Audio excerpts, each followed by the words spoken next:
Hello and good day everyone, welcome back to the show. I'm Sean David, let's talk some old school basketball. In today's segment of Disrespected, I want to take a second look at the career of David Robinson, aka the Admiral, and have a look and evaluate, could it be that this guy actually had a way better career as we give him credit for? But before we start with today's episode, don't forget to hit that subscribe button, also check out my Patreon account, and I would say let's get right into today's episode.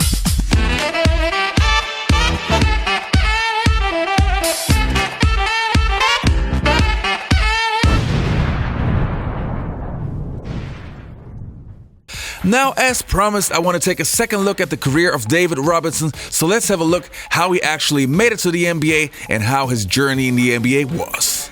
David Maurice Robinson was born on the 6th of August, 1965 in Key West, Florida. He played high school basketball for Osborne Park, where he quickly showed that he was a unique talent. Not because he was that good, but he could really move even for his size. A few years prior, David was basically good in every sport but basketball. For college, Robinson decided to attend the United States Naval Academy. He chose the jersey number 50 after his idol Ralph Sampson. By the time he took the court in his first college basketball game, he had grown to 6'9", and over the course of his entire college career, he even grew to 7 foot.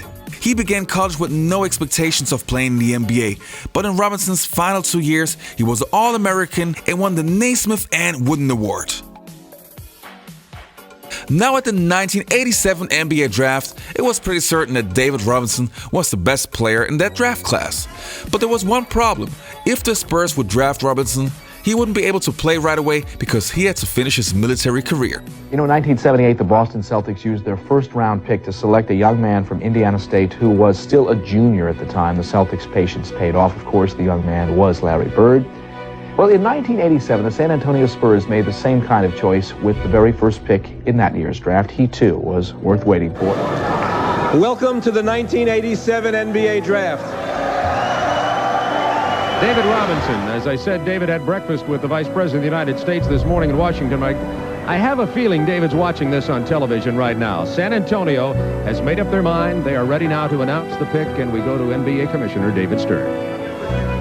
The San Antonio Spurs select David Robinson from Navy. The San Antonio Spurs really did it. They chose David Robinson even knowing that they would have to wait before he can actually play. The San Antonio Spurs at that time were a terrible NBA team, and they were in desperate need of a new superstar. And that is exactly what David Robinson was supposed to give the Spurs. When David Robinson entered the NBA, he was incredible, putting up all-star numbers in his rookie season and having so many NBA superstars going crazy and having only positive words about David. The Spurs ship has definitely come in. It's very quick, so you have to stay on your feet all the time and be alert on the floor. You can't blink.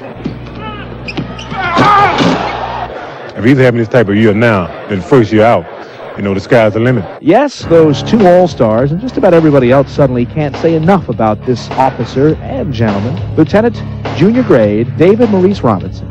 He's been assigned a higher rank by the San Antonio Spurs. They call him the Admiral. Everybody else calls him Sir. Quick as a cat, and we see him tip the ball 5-6 times to himself and get it.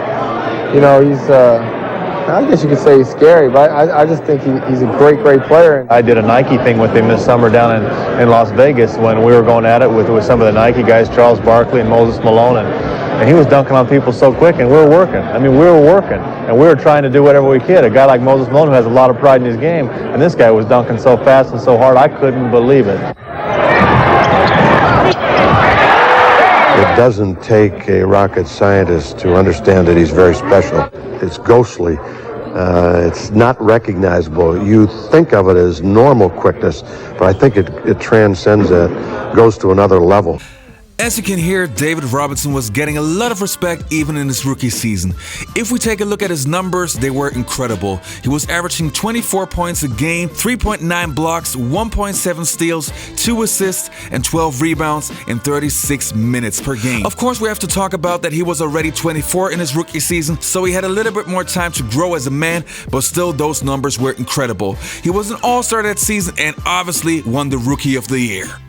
From that point onwards, the San Antonio Spurs always belonged to the category of the better teams in the NBA. Even though the Western Conference was tough at that time, you still had the San Antonio Spurs fighting for the top spots in the conference. And it was mainly because of David Robinson. The thing that made David Robinson unique, or let's say different to the other bigs, he was very agile, could run the floor, had a soft touch, was a left-handed player, and seemed to have a flawless game. Simply put, he was an all-around, well-rounded basketball player. So if we take a closer look at the prime David Robinson numbers, especially before his major injury, you can see his numbers don't lie. He was not having any major weaknesses, always averaging at least 23 points per game. His blocks were incredible, especially in the 1991-92 season, where he was averaging 4.5 blocks per game, which was incredible, and he was leading the league. In rebounds, you can see he was a decent, not the greatest, but a decent rebounder, especially in the 1990 season, averaging 13 rebounds, but also his shooting percentage was incredible, always at least having 50% from the field, and with a minimum of 70% from the free throw line, also decent for a big. As we all know, in the 1996 season, David Robinson had his first major injury, which is why he could only play 6 games, but which turned out to be the golden thing for the San Antonio Spurs. Because of that, they were able to get the #1 draft pick, which turned out to be Tim Duncan. From that point onward, David Robinson kind of took the second role because Tim Duncan was ready right from the get-go, and David Robinson, being the smart person that he was, realized that Duncan was the better player and was also the future of the San Antonio Spurs, and it turned out to be the right choice. From that point onwards, the San Antonio Spurs won championship after championship, and 2 with David Robinson. The one thing that always stood out to me when I talk about David Robinson was that guy was the ultimate teammate. He was one of those guys who would do whatever it takes in order for your team to win. And he was never about the personal accolades, even though he won that one scoring title against Shaquille O'Neal, where he scored 71 points in the last game in order to snap the title from Shaq. Starts his dribble, stops, down it goes to Robinson, turnaround 15, bottom of the net. David on the baseline, guarded by Spencer, takes a long outside jump shot, 2 in a row for Dave. And rattles out, rebound, David Robinson, he scores and is fouled. Beats Robinson on the wing, and the shot from 22 is good. Delvecchio, down low, David, around Dominique, takes the jump shot and scores. Dominique swiped the ball, David spun around him and hit a 16-foot jump shot. Delvecchio, inside it, David puts it up and in. Robinson goes to the blocks. John Williams defends, give it to Dave, takes the outside jump shot, bottom of the net. David pointing where he wants the ball, they lob it to him. David spins, turns, fades, shoots, he scores, and he's fouled on the play. Three-pointer, yes! David for 3! Double team by Wood, takes the jumper, yes! 71 for David. Now, if we evaluate a player, we have to take a look at his numbers, but also how successful was he as a basketball player. As I mentioned before, David Robinson was never the guy who really gave a for his personal accolades, but still, let's have a look. He was a 2-time NBA champion, the most valuable player in 1995, a 10-time NBA All-Star, a 4-time All-NBA first-teamer, a 2-time NBA second-teamer, and a 4-time All-NBA third-teamer. And now we get to the very interesting part, and the thing that I personally feel makes David Robinson even more special. Even though he had the ability to score at will, he also was a Defensive Player of the Year in the year 1992, a 4-time NBA All-Defensive First-Teamer, a 4-time NBA All-Defensive Second-Teamer. So that already proves to me that he was not only a guy who could score, but also was good on both ends of the floor. He was the NBA leader in blocks and rebounds as well. So if you see it from that standpoint, that guy basically won everything you can win as a basketball player. So now that we took a closer look at his career and his numbers, let's conclude, was David Robinson actually better than we believe? And my opinion is, yes, he was better. And I can tell you exactly why. If we talk about the best bigs who ever played the game, we mainly name guys like a Kareem Abdul-Jabbar, a Wilt Chamberlain, a Bill Russell, and maybe a Shaq. Me personally, I already have a problem with that because to me, my favorite big of all time is Hakeem Olajuwon, but that's a different story. But if we talk about the best bigs, we also have to mention David Robinson. One of the first bigs who could run coast to coast, who had a deadly mid-range game, a great post game, incredible footwork, who could drop 30 points if he wanted to, but also on the defensive end could stop the best guys in the league. And with the exception of a Hakeem Olajuwon or a Shaquille O'Neal, there were not many guys who gave David Robinson fits or even embarrassed him. But on the other side, if David Robinson was hot, he was hot. Also, his great athleticism was incredible.